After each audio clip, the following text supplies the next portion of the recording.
प्रधानमंत्री नरेंद्र मोदी ने गुजरात के वडोदरा में टाटा एयरक्राफ्ट कॉम्प्लेक्स का उद्घाटन किया। यहां 40 से ज्यादा स्पेनिश एयरक्राफ्ट C-295 का निर्माण किया जाएगा। कहा जा रहा है कि इसकी वजह से भारत की डिफेंस इंडस्ट्री को जबरदस्त बूस्ट मिलेगा। और इससे भी ज्यादा इंपॉर्टेंट बात यह है कि इस एयरक्राफ्ट मैन्युफैक्चरिंग कॉम्प्लेक्स में 15,000 से ज्यादा युवाओं और टेक्नोक्रेट्स को नौकरी मिलेगी। लेकिन दोस्तों, सबसे बड़ा सवाल यह है कि यह कारखाना, यह एयरक्राफ्ट कॉम्प्लेक्स गुजरात में क्यों खुला? गुजरात में ऐसी क्या खास बात है कि इस एयरक्राफ्ट कॉम्प्लेक्स को महाराष्ट्र या फिर यूपी में नहीं खोला जा सकता? क्या नरेंद्र मोदी खुद भी गुजराती हैं, इसलिए इस एयरक्राफ्ट कॉम्प्लेक्स को गुजरात के वडोदरा में शिफ्ट किया? दोस्तों, ये सवाल हमारे नहीं है और ना ही हम इस सवाल को उठा रहे हैं, बल्कि इस सवाल को महाराष्ट्र की राजनीति में चाणक्य कहे जाने वाले शरद पवार ने उठाया है और उन्होंने इस मुद्दे को चुनावी मुद्दा बना दिया है। महाराष्ट्र में 20 नवंबर को चुनाव होगा और आपको बता दें कि महाराष्ट्र की राजनीति का यह सबसे बड़ा मुद्दा बनने जा रहा है। शरद पवार ने कहा है कि एयरक्राफ्ट कॉम्प्लेक्स पहले महाराष्ट्र के नागपुर जिले में लगने वाला था।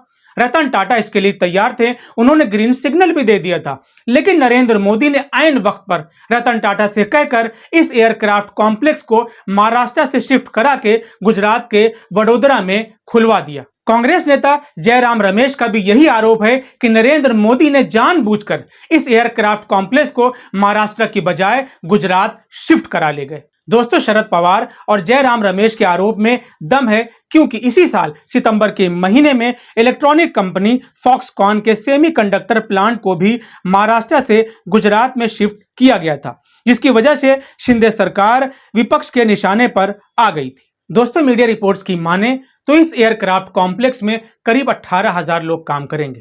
इसमें 3,000 लोग सीधे टेक्निकल सेक्टर से जुड़े होंगे, जबकि 15,000 युवा अलग अलग सेक्टर में काम करेंगे। यानी बड़े पैमाने पर लोगों को रोजगार मिलेगा। लेकिन किसे? क्या गुजरात के लोगों को रोजगार मिलेगा? सवाल यह भी पैदा होता है कि अगर यह कारखाना महाराष्ट्र में या फिर यूपी में खुलता तो जाहिर सी बात है कि बड़े पैमाने पर उत्तर प्रदेश और महाराष्ट्र के लोगों को इसका फायदा मिलता।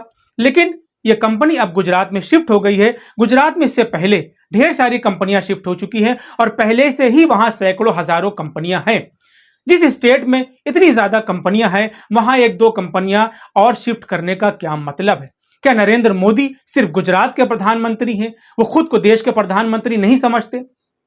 अगर उत्तर प्रदेश ने बीजेपी को 2014 में 73 सीटें नहीं दी होती, 2019 में 61 सीटें नहीं दी होती, तो क्या नरेंद्र मोदी प्रधानमंत्री बन सकते थे? नहीं।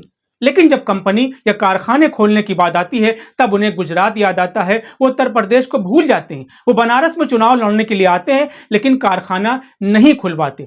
बड़े कारखाने, बड़ी इंडस्ट्री सिर्फ गुजरात में लगती है। पहले महाराष्ट्र में भी लगती थी, अब तो महाराष्ट्र से भी कंपनियां उठकर, कारखाने उठकर गुजरात जा रहे हैं। और यही वजह है कि इस बार महाराष्ट्र में महाविकास अघाड़ी इन मुद्दों को चुनावी मुद्दा बना रही है। शरद पवार हो, राहुल गांधी हो, जयराम रमेश हो या फिर उद्धव ठाकरे, इन्होंने एयरक्राफ्ट कॉम्प्लेक्स इंडस्ट्री को बड़ा मुद्दा बनाया है और माना जा रहा है कि इलेक्शन में ये मुद्दे काम करेंगे। अगर महाराष्ट्र के लोगों के अंदर ये जागरूकता आ गई कि नरेंद्र मोदी एक के बाद एक ढेर सारी कंपनियों को महाराष्ट्र से गुजरात शिफ्ट करा रहे हैं, तो यकीनन डेफिनेटली निश्चित रूप से बीजेपी को, महायुति को इसका नुकसान उठाना पड़ेगा। दोस्तों, आपकी जो भी राय है हमें कमेंट बॉक्स में जरूर लिखें। फिलहाल आज के लिए इतना ही। वीडियो पसंद आया हो तो इसे लाइक और शेयर करें, चैनल को भी सब्सक्राइब करें। धन्यवाद।